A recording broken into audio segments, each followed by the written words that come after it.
Gedung Merah Putih KPK kembali jadi sorotan. Immanuel Ebenezer, atau Noel, Wakil Menteri Ketenagakerjaan, keluar dengan rompi oranye dan tangan terborgol, simbol jatuhnya seorang pejabat ke jurang korupsi. Baru 10 bulan menjabat, Noel kini menjadi pejabat pertama di era Presiden Prabowo yang terjaring OTT KPK. Ironi, mengingat ia dulu dikenal sebagai aktivis vokal dan relawan politik. Karier Noel penuh manuver. Dari ketua relawan Jokowi Mania, beralih mendukung Prabowo, hingga akhirnya duduk di kursi Wamenaker. Namun, perjalanan singkatnya di lingkaran kekuasaan berakhir tragis. Rompi oranye itu kini jadi pernyataan keras hukum tak pandang bulu. Kasus yang menjerat Noel bukan sekadar soal individu, tapi juga sistem yang ia pimpin. Dugaan pemerasan terkait sertifikasi keselamatan kerja membuka tabir gelap regulasi vital yang dipermainkan demi keuntungan pribadi. Publik menanti, apakah ini hanya puncak gunung es dari praktik korupsi di kementerian tersebut? Semua mata kini tertuju pada proses hukum dan komitmen pemerintah memberantas korupsi. Inilah babak baru, di mana kekuasaan dan integritas diuji di hadapan rakyat. Operasi Senyap KPK dimulai Rabu malam, 20 Agustus 2025.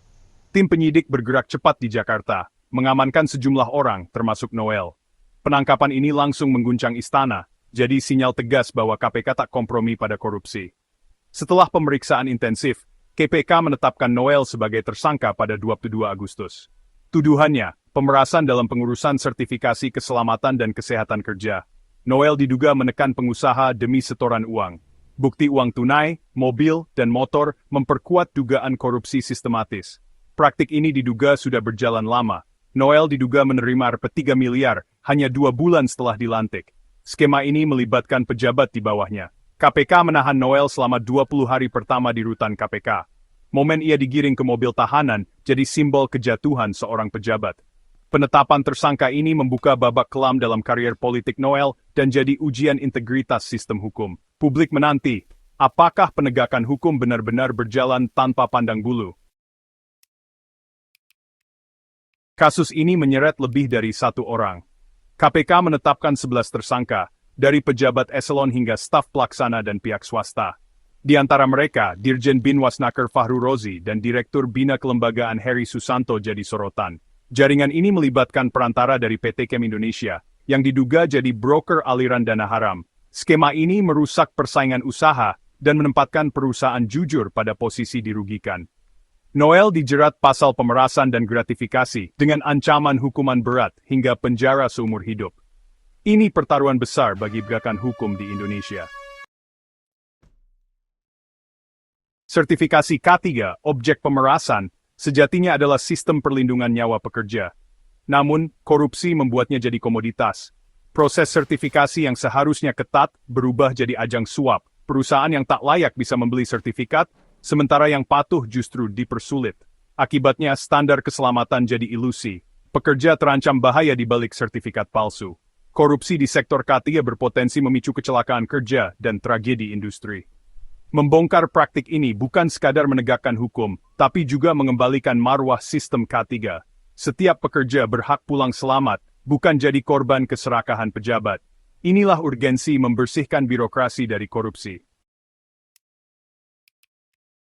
Saat digiring ke tahanan, Noel melontarkan permintaan amnesti pada Presiden Prabowo, sebuah langkah kontroversial. Amnesti untuk koruptor adalah presiden berbahaya. Korupsi adalah kejahatan luar biasa yang merusak negara. Permintaan ini bisa dibaca sebagai manuver politik atau cerminan keputusasaan. Presiden kini diuji mengabulkan amnesti akan memicu kemarahan publik dan mendelegitimasi pemerintah. Satu-satunya pilihan rasional, biarkan proses hukum berjalan tanpa intervensi. Publik menanti sikap tegas pemerintah dalam menghadapi drama ini. Integritas negara dipertaruhkan di hadapan rakyat. Kasus Noel adalah ujian pertama bagi integritas pemerintahan Presiden Prabowo. Publik bertanya, seberapa cermat proses seleksi pejabat. Setiap skandal korupsi menggerus kepercayaan masyarakat pada pemerintah. Cara pemerintah menangani kasus ini akan menentukan apakah kepercayaan itu bisa dipulihkan. Tanggapan tegas dari berbagai pihak menegaskan pentingnya proses hukum yang adil dan transparan. Membiarkan KPK bekerja independen adalah kunci membuktikan komitmen anti korupsi. Ini bukan sekadar menghukum individu, tapi memperbaiki sistem yang memungkinkan korupsi terjadi. Nasib kepercayaan publik kini benar-benar dipertaruhkan.